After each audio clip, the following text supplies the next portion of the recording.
السلام علیکم ورحمۃ اللہ وبرکاتہ۔ الحمد للہ الذی ہدانا لہذا وما كنا لنهتدی لولا ان ہدانا اللہ۔ اللهم صل على محمد وعلى آل محمد كما صليت على إبراهيم وعلى آل إبراهيم إنك حميد مجيد۔ اللهم بارك على محمد وعلى آل محمد كما باركت على إبراهيم وعلى آل إبراهيم إنك حميد مجيد۔ قال رسول الله صلى الله عليه وسلم: من سمع سمع الله به ومن رأى رأى الله به۔ جناب نبی مکرم صلی اللہ علیہ وآلہ وسلم نے ارشاد فرمایا،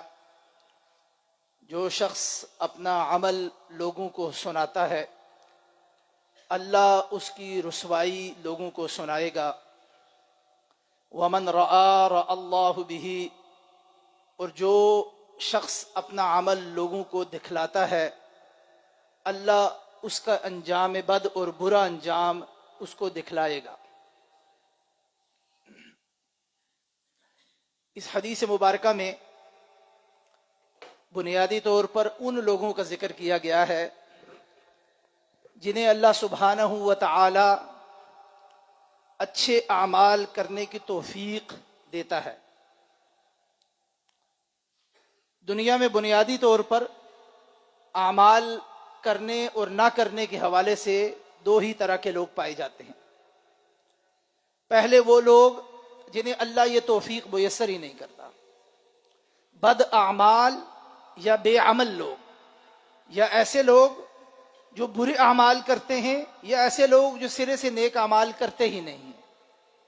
یہ حدیث مبارکہ ان لوگوں کے بارے میں نہیں ہے۔ یہ بات پیش نظر رہے، ذہن نشین رکھنی چاہیے کہ اس حدیث مبارکہ میں جن لوگوں کا ذکر کیا گیا ہے وہ ہیں جو نیک عمل کرتے ہیں، اچھا عمل کرتے ہیں۔ ان کے بارے میں جو وعید بیان کی گئی ہے، ان کے بارے میں جو الرٹ جاری کیا گیا ہے وہ اس حدیث مبارکہ میں ہے۔ بے عمل شخص یا بد عمل شخص، ہر دو صورتوں میں ان کے بارے میں دیگر احادیث ہیں، مگر اس حدیث مبارکہ کے بارے میں ہمیں فکر مند ہونے کی ضرورت ہے، اس لیے کہ وہ لوگ جنہیں اللہ نیکی کا موقع دے دے، نیکی کرنے کے بعد اس نیکی کو بچانا اور بچا کے رکھنا اور اس کو ذخیرہ بنانا اور توشہ آخرت بنانا، یہ بڑا مشکل مرحلہ ہے۔ ایک ہے عمل کی توفیق میسر آ جانا، یہ بھی اللہ کی طرف سے بڑی دین ہے، یہ بھی اللہ کی طرف سے بڑا انعام ہے کہ اللہ عمل کی توفیق میسر کر دے، انسان باعمل بن جائے، فرائض کا اہتمام کرے، نوافل کو مکمل کرنے کی کوشش کرے، فرضی اور نفلی صدقہ و خیرات کرنے کی کوشش کرے، مسلمان بہن بھائیوں کی دل جوئی کرے، اچھے اخلاق کا مظاہرہ کرے۔ یہ سارے اعمال ہیں۔ ان اعمال کو کرنے کی توفیق میسر ہونا یہ اللہ کی بڑی نعمت ہے، مگر اس سے بڑھ کر یہ نعمت ہے کہ انسان جب کوئی اچھا کام کر لے تو اس اچھے کام کو بچا کے رکھے، اسے ذخیرہ آخرت بنائے۔ کیونکہ یہ سارے اعمال کیوں کیے جاتے ہیں؟ یہ سارے اعمال اس لیے کیے جاتے ہیں کہ روز قیامت جب اللہ کے سامنے پیش ہوں گے تو وہاں پر حساب کتاب ہوگا، اور وہاں پر میزان لگے گا، وہاں پر اعمال کا وزن کیا جائے گا، ان کو تولا جائے گا، اور اس کی بنیاد پر جنت اور جہنم کا فیصلہ کیا جائے گا۔ اگر یہ اعمال انسان نے زندگی میں کیے، مگر بڑھتے بڑھتے جب اللہ سبحانہ و تعالیٰ کے سامنے پیش ہونے کا موقع آیا اور اس وقت اس نے اپنا دفتر چیک کیا اور اپنے تئیں وہ بہت کچھ لے کے گیا، مگر وہاں پر اگر وہ دفتر خالی نکلا یا بہت تھوڑے سے اعمال نکلے، بینک بیلنس اگر اپنا چیک کرنے لگا اور انسان یہ سمجھتا رہے کہ میرے پاس بڑا مال و دولت ہے، میں بڑی مالیت کا چیک لکھ کے دے سکتا ہوں، بڑی رقم خرچ کر سکتا ہوں، اس لیے کہ میرے پاس بہت کچھ ہے، اپنے طور پر انسان یہ سمجھتا لے، مگر نتیجہ یہ نکلے کہ آخر میں پتہ چلے کہ کوئی فراڈ کرنے والا فراڈیا اس کے سارے بیلنس کو خالی کر کے چلا گیا اور اس کو پتہ تک نہیں چلا۔ اس حدیث مبارکہ میں اس بات کی طرف اشارہ کیا گیا ہے۔ نبی کریم صلی اللہ علیہ وسلم نے فرمایا، من سمع سمع اللہ بہ، جو شخص لوگوں کو سنانے کے لیے اپنی نیکی کا اظہار کرتا ہے، یہاں پر ایک بڑا لطیف اور باریک نقطہ ہے. وہ کیا؟ اس شخص کی بات ہو رہی ہے جو لوگوں کے سامنے عمل نہیں کرتا ان کو دکھانے کے لیے. یہ حدیث مبارکہ کے دوسرے ٹکڑے میں بیان کی گئی ہے بات. یہاں پر جو پہلے ٹکڑے میں بات بیان کی گئی ہے ایسے شخص کے بارے میں جو لوگوں کے سامنے میں بیان کرتا ہے, اور اس کو عربی میں کہتے ہیں تسمیع. تسمیع کا کیا مطلب ہے؟ لوگوں کے سامنے کسی چیز کا ذکر کرنا, لوگوں کے سامنے کسی چیز کو سنانے کے لیے بیان کرنا. ایسا شخص بند کمرے میں, خلوت میں, جب وہ اکیلا ہوتا ہے تو کوئی عمل کرتا ہے, کوئی اچھائی کرتا ہے, کوئی نیکی کرتا ہے, اور بعد میں آ کے لوگوں کے سامنے اپنی اس نیکی کو اس نیت اور اس انداز میں بیان کرتا ہے کہ بڑی واہ واہ ہو جائے. رات کو نوافل پڑھ لی, اللہ نے توفیق عطا فرمائی. اب دیکھیں توفیق کتنی بڑی ہے کہ اللہ سبحانہ و تعالیٰ نے توفیق دے دی کہ رات کو اٹھ بیٹھا, وضو کیا, مصلی پر کھڑا ہے, نفل پڑھ رہا ہے. دن کو باہر نکلا تو شیطان نے وار کیا اور انسان اپنے اس نفس کے قابو میں ایسا آیا کہ لوگوں کے سامنے اٹھتے بیٹھتے شیخی بکھار رہا ہے کہ یہ رات کو اتنی نفلیں پڑھی, رات کو اللہ سے یہ دعا کی, رات کو یہ مناجات کی. یہ سارے کا سارا نیت کا کھیل ہے. اگر کسی شخص نے کسی ایسی مقام پر اور کچھ لوگوں کے سامنے اس نیت سے اپنی رات کی یا خلوت کی یا اپنی تنہائی کی عبادت کا ذکر کیا, اچھے کام کا ذکر کیا کہ میرے اس بھائی کی دھیان بھی اس طرف آ جائے, اس کو بھی میں تھوڑی سی تشجیع دلاتا ہوں, اس کی طرف اس کو بھی توجہ دلواتا ہوں کہ وہ بھی یہ کام کرے, براہ راست نصیحت کے بجائے بالواسطہ نصیحت کی کہ اپنی کچھ نیکی کا ذکر اس جذبے سے کیا کہ میرا یہ بھائی بھی اس طرف آ جائے. یہ تو ہے مقبول چیز, بڑی اچھی چیز ہے کیونکہ نیت صاف ہے نا.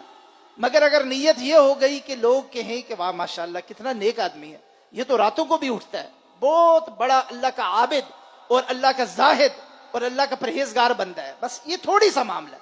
عبادت اس نے بھی کی, عبادت اس نے بھی کی, نیک کام اس نے بھی کیا, نیک کام اس نے بھی کیا, ایک کا عمل برباد ہو گیا, دوسرا کا عمل اللہ سبحانہ و تعالیٰ نے قبول و منظور فرما لیا. یہ بڑا باریک نقطہ ہے, اور یہاں یہ بات بھی سمجھنے کی کوشش کرنی چاہیے. بعض اوقات اللہ سبحانہ و تعالیٰ انسان کو یہ توفیق عطا فرماتے ہیں کہ انسان اچھی نیت کے ساتھ عمل کرتا ہے اور اس وقت اس کی نیت میں کوئی کھوٹ نہیں ہوتا, اس وقت اس کی نیت میں کوئی کمی نہیں ہوتی. شیطان ایسا مکار دشمن ہے کہ وہ عمل کے بعد بھی چھوڑتا نہیں ہے, اس کے پیچھے لگا رہتا ہے کہ جو عمل اس نے اچھی نیت سے کیا ہے کسی طرح اس کو بھی برباد کرے, اور لگا رہتا ہے حتیٰ یہ کہ نوبت آ جاتی ہے کہ وہ عمل جو اس نے خلوت اور تنہائی میں اور چھپ کر کیا اور کسی کو دکھانے کی نیت سے نہیں کیا, بعد میں شیطان ایسا وار کرتا ہے, ایسا کاری وار کرتا ہے کہ یہ لوگوں کے سامنے شیخی بکارنے کے لیے اس کا ذکر کر دیتا ہے. اس لیے یہ کہتے ہیں اور علماء نے یہ بات لکھی کہ عمل کرنا اللہ سبحانہ و تعالیٰ کی طرف سے بڑی توفیق ہے, لیکن عمل کو بچا کے رکھنا یہ اس سے بھی بڑا مشکل مرحلہ ہے, یہ بہت مشکل مرحلہ ہے. اپنے اعمال کو خاص طور پہ رمضان المبارک کے دوران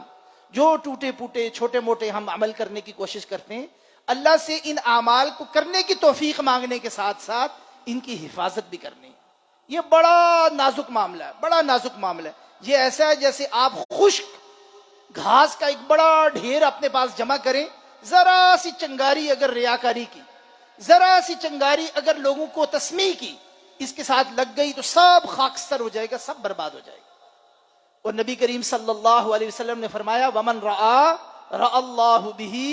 جو شخص لوگوں کو دکھانے کے لیے عمل کرے, دکھلاوا کرنے کے لیے عمل کرے, بظاہر لوگوں کے سامنے کوئی عمل کر رہا ہے, نیک عمل کر رہا ہے, اور نیت کے اندر یہ بات شامل ہو گئی ہے, نیت کے اندر یہ کھوٹ آ گیا کہ لوگ مجھے دیکھیں اور لوگ میری تعریف کریں اور لوگ یہ کہیں کہ کیا شاندار عمل کر رہا ہے, اللہ سبحانہ و تعالیٰ اسے روز قیامت رسوائی دکھائے گا. کتنی بڑی وعید ہے.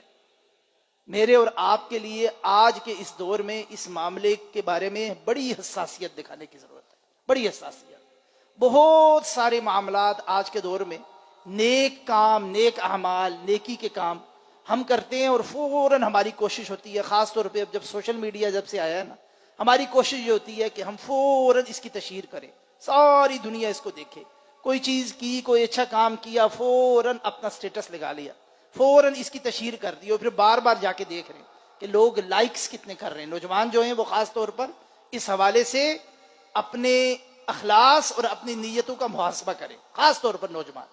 اس لیے کہ یہ جو بار بار جو ہمیں لائکس کا چسکا اور مزہ پڑ گیا ہے نا, کتنے لوگ ہمارے فالوورز ہیں, کتنے لوگ اس کو پسند کر رہے ہیں، کتنے لوگ ہمارے پیچھے چل رہے ہیں، اب بات کہاں تک پہنچی ہے، اب شیئر کتنے ہو گئے ہیں، یہ ساری کی ساری تسمیع کے قریب قریب پہنچنے والی چیزیں ہیں۔ اللہ سبحانہ و تعالیٰ سے ہمیشہ یہ دعا کرنی چاہیے کہ یا اللہ وہ عمل کرنے کی توفیق عطا فرما جو چاہے تھوڑا ہو مگر خالصتاً تیرے لیے،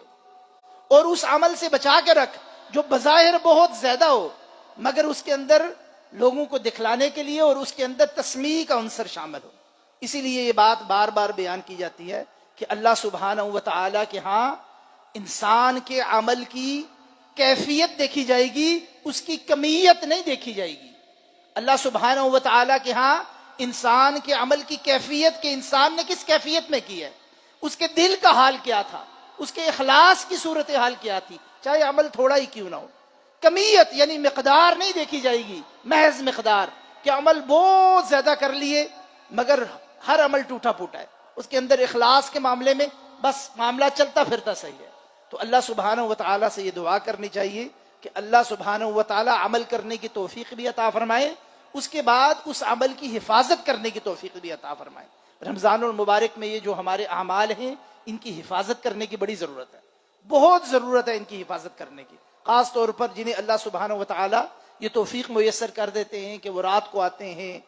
قیام اللیل کرتے ہیں، تراویح کا اہتمام کرتے ہیں۔ اس حوالے سے شیطان باقی تمام لوگوں پر تو یہ وار کرتا ہے نا کہ ان کو مسجدوں میں آنے سے روکتا ہے، نیک عمل کرنے سے روکتا ہے۔ اللہ کے خاص بندوں پر اس کا وار بڑا باریک ہوتا ہے، بڑا لطیف ہوتا ہے، بڑا سوفسٹیکیٹڈ قسم کا وار کرتا ہے۔ وہ ان کی نیت کے اندر ایک ایسا زہر کے عمل کرنے کی کوشش کرتا ہے جس سے ان کے عمل کے اندر ایک ایسا وائرس پیدا ہو جائے کہ وہ خود بخود پورے عمل کو برباد کر کے ایک اچھے پھلتے پھولتے عمل کو ایک بالکل ردی اور بیکار چیز بنانے کی کوشش کرتا ہے۔ تو اللہ سبحانہ و تعالی ہمیں شیطان کے ان بکار واروں سے بچنے کی توفیق عطا فرمائے۔ سبحانک اللہم و بحمدک اشہد ان لا الہ الا انت سبحانک استغفرک و اتوب الیک۔